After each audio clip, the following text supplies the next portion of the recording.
Grow your cleaning business. Make more money. Have more time.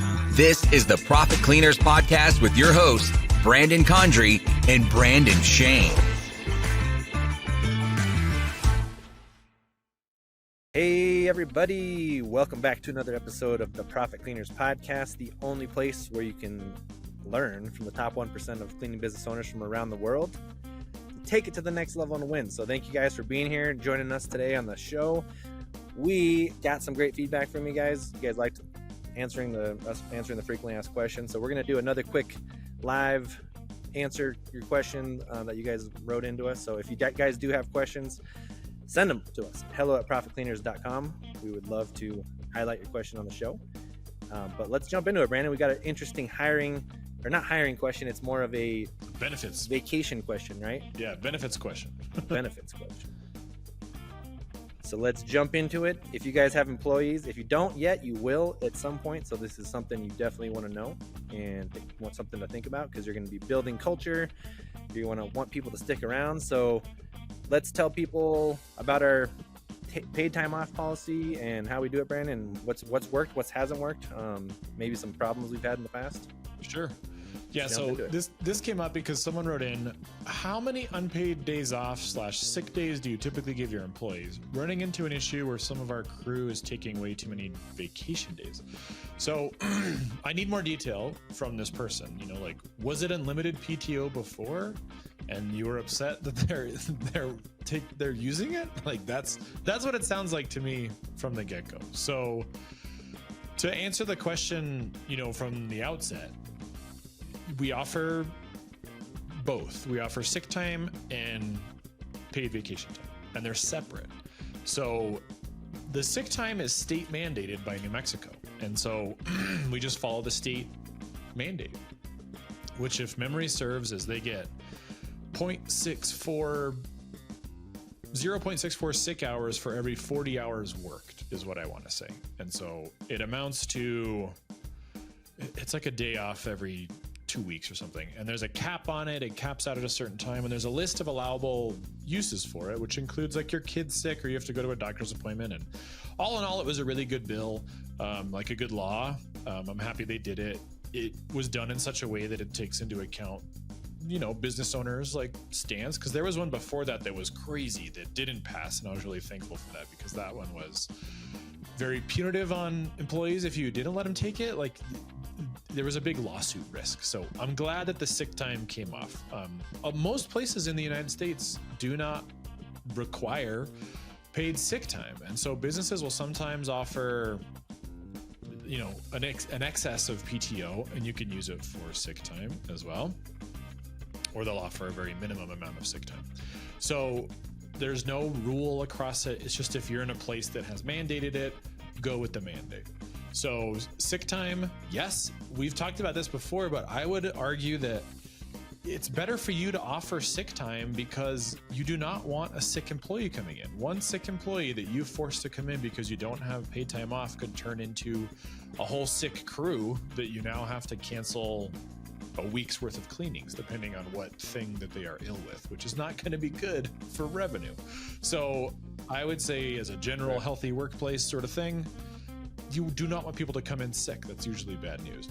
Now, a lot of people will default to, they're lying, they're not really sick. I'm like, well, I mean, maybe, like, the ones that you want to weed out that are lying, you want to weed out the ones that are like hungover, like the ones that are partying too much, or the ones that are lying because they're going to go take a vacation and they're calling out sick at the last minute. Like, that's not a good way to work, but it's a two-way street. Like, you as the company owner, the business owner, you have to appreciate that people are human. Like, all of us listening to this in your youth, 100% of us have ditched a day of school, have called in sick to work when you felt totally fine, just because work is a terrible place to go. Like, it was like the worst job of my life. I didn't want to go there, so I called in sick.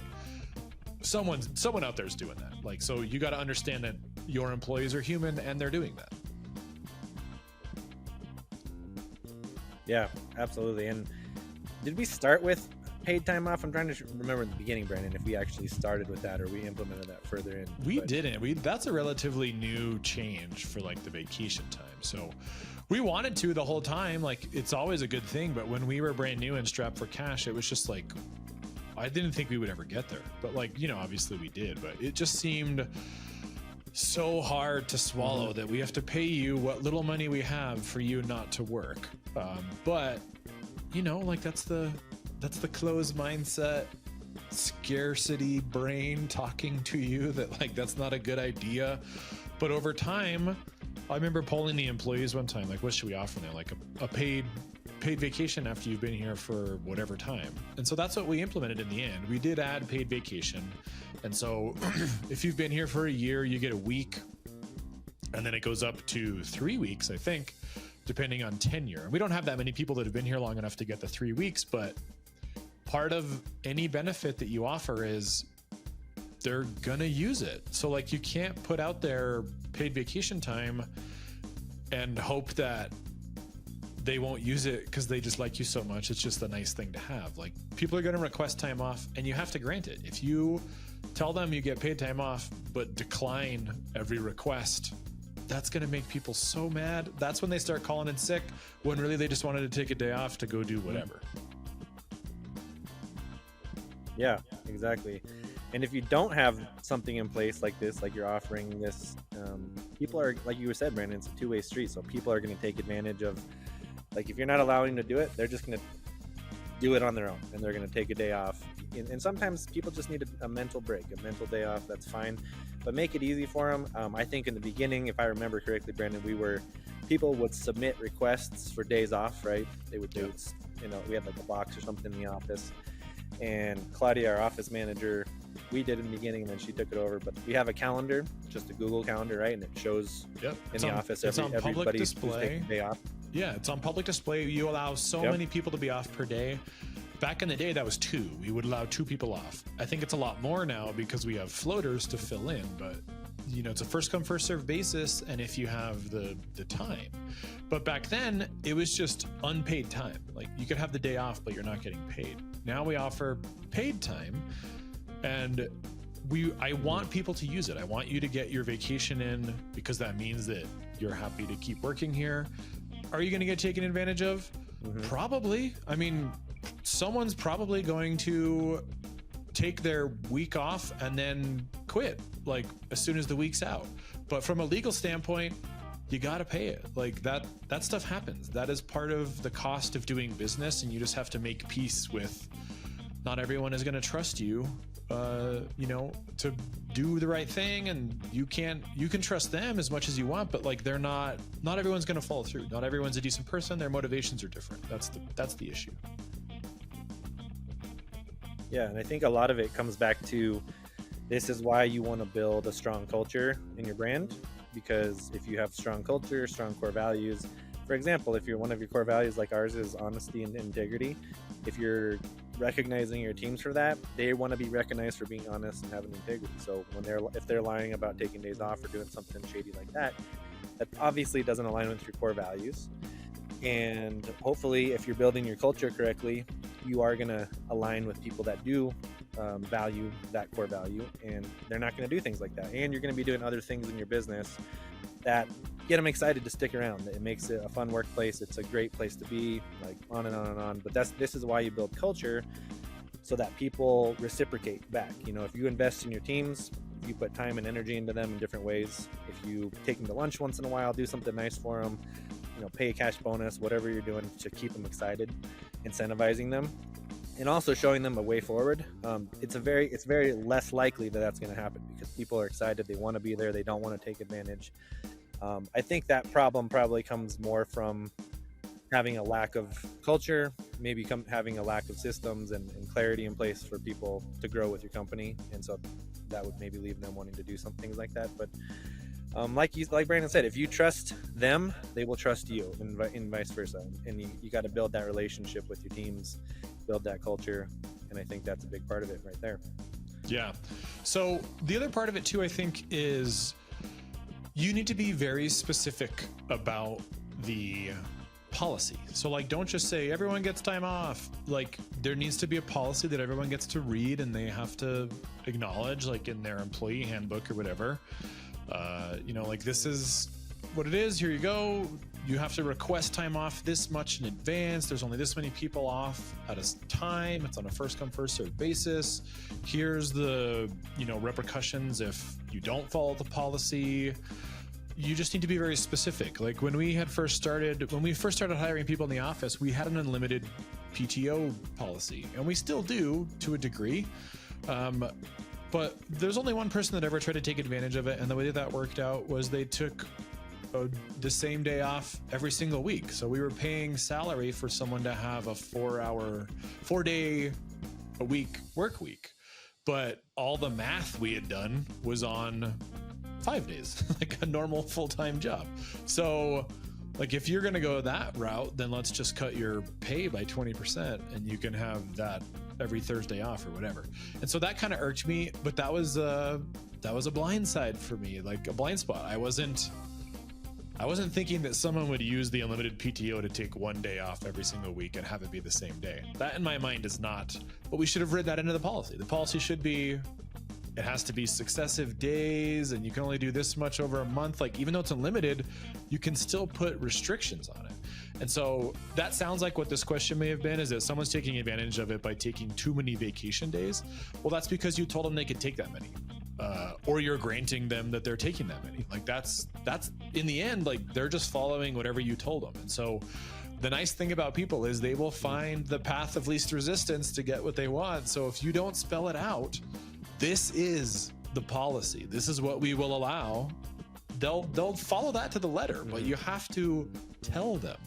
And if they're not doing that or trying to take a bunch of days off, you have to react. I mean, you might have to fire people. You might have to do written warnings. Like if they're not going to follow the policy, what other policies are they not following? So maybe they're not a good fit for your company. So be intentional with the benefit, but you need to understand that the benefit is for the employees, not for you to be able to put a bullet point on the job listing that says we offer paid time off. Like that has to be on the other side. They actually have to be able to do that, and you need to expect them to do that. Like I remember when we made the you get a week off vacation notice, someone like 10 minutes after we had said that, someone tried to take the entire next week off. Like right then, I need it right now. I'm like, you didn't need it before when you had to request it. Why do you need it now? Like what changed? It's just that we're going to pay you to do it, so you're going to take it off. And I think we worked something out with them in the end, but the idea is you should fully expect that people are going to take that time off. You just have to make sure that whatever you can work with is something that will fit into reality financially, but also into company culture. Did when we had unlimited paid time off, was that only for leadership or was that cleaners too, Brandon? I can't remember. It was only for office staff, and I think our HR person set us straight in the end anyway. Like you can't have a differentiating policy for one or the other. But so in the end, I think we're all in the same paid time off calendar now, which is based on seniority. You get X amount of time off depending on how long you've worked there. I like setting it up that way for paid time off because you can't get taken advantage of 3 weeks time off if your employee needs to be there for 5 years to get 3 weeks off. If they only have access to a week, then what'd you lose? You lost a week for someone to take advantage of you and then they quit. Cool. That was a cheap mistake. Like you learned that very inexpensively. And your long timers, your veteran employees that are going to stay with you for years, they're not going to mess around with that. They know that you got a good thing going. And so they're going to follow the policy. That's really, this all comes down to, you need to hire an HR consultant to review your local policies and make sure that they are following the laws and that you're not in trouble. HR is really to protect the company in the event that you get sued, but writing a good policy is like, 9/10 of the battle. If they understand the policy, then it should be fine. Yeah.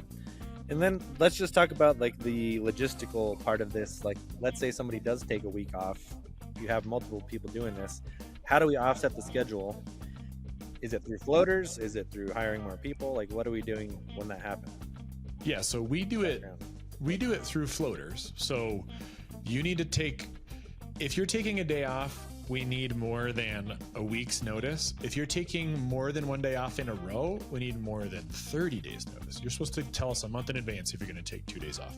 That does not apply for sick time, obviously. So if you're sick, use the sick time. But for vacation time where you're never going to be gone, we want to know that far in advance so that we can staff accordingly. And so part of that is filling in with floaters, which is the easy part. We already have them on staff. And then the other part, like if all the floaters were gone on a particular day or we were short staffed, we would just cut work on that particular team, try and shift work off of that team, run it as a 2-person crew instead of a 3-person crew. You just try and shuffle things around. The bigger you are, the easier that gets. We have 14 teams that we can dilute work to. 12 in Albuquerque, 2 in Santa Fe. So let's call it 12 teams. So we have 12 teams that we can, shuffle things between, and that makes it easy to absorb hits like that if we're short staffed. But really it's just about getting them to apply for it far enough in advance that you have enough time to plan ahead. Yeah, it really comes down to one of our other core values, which is that communication, and being upfront and letting people know what's going on. And if people are communicating the right way, then everybody's fine. Yeah, and we've caught people in lies before. You will too. Like they are going to tell you that so-and-so's sick, and then someone else will show you a picture of them at some concert or something. That's happened more than once. And I mean, if we were able to cover it and nothing happened bad to the company, I don't know, we just let that stuff slide, man. Like quit being so gossipy behind the scenes. That's not good for employee morale if people are talking about you behind your back. But like one of the crazy ones was we denied a vacation request and the employee quit and said something terrible was happening with her son. Her son was arrested and there were drugs involved. And we were like, oh my God, like, please deal with it any way you want. And then she came back a week later and told us that she lied and that her husband just took her to Mexico for the week. You could have just told us that and we would have given you the vacation time.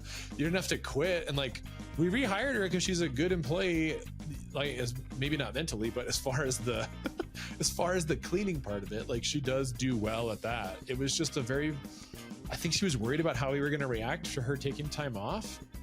And so she way overcorrected for what she thought was the right course of action. And, like you don't have to go overboard. You don't have to quit your job and make up some story about people getting arrested. Just tell us that, hey, my husband scored these crazy plane tickets. We'll work with people even if it's not inside the policy. Like let's say some employee notices that there's only one person off next week and I have this chance to take a time off and you're asking me 2 days beforehand. If we can accommodate that request reasonably, sure, man, we'll do that. I'm not going to punish you if you have an opportunity to do something cool and we as a company can cover it without too much skin off of our back. Like, yeah, man, let's do it. Like that's a give and take relationship.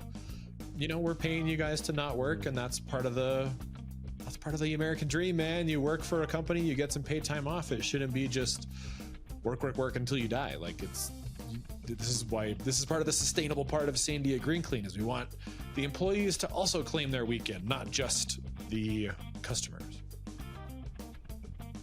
Yeah, absolutely. And I think again, it just ties back to your core values. And if that's happening, reiterate your core values and recognize people for that. And if people are violating those core values, just be like, hey, we got to give you a warning. You can't do that. We'll work with you, but next time just be honest with us, and praise people for being honest and do that publicly as much as you can. But yeah, I think ultimately, having a great workforce is hard enough. So as much as you can do to work with your people, incentivize them for greatness, but also work with them, like Brandon said, if it's not totally in the policy, but you can accommodate it, like help your people out, build your trust, build that relationship with them. They're going to help accommodate you. I mean, heck, man, they're one of your biggest investments. So they're helping you deploy your service into the market. So like make them feel great, try to work with them, try to make them feel great about it if you can. But just be really clear with it. Like Brandon said in the beginning, be very clear with your policies and enforce those core values, and you should be fine. Yeah. So, yeah, I think that pretty much wraps it up. So, we'll do more of these kind of questions, guys. But we've been getting quite a few more of these from time to time. So, we will continue to add value to your business. Keep listening to the podcast if you guys are getting value out of these shows. If you're learning something, if it's helping with a new perspective, a new idea, a new strategy, new way of doing paid time off or vacation time. Let's, please like the show, share it, let someone know about it, and pay the price, guys. We're not running a bunch of crazy ads on these shows, so please help us out. Leave us a review, share it out there. We'll keep doing these shows and keep adding value to your life and your business. And I think that's pretty much it, right, Brandon? I mean, you got to keep it clean, obviously. Obviously. Keep it clean, guys. Thanks for joining us today. To get more info, including show notes, updates, trainings, and super cool free stuff, head over to profitcleaners.com. And remember, keep it clean.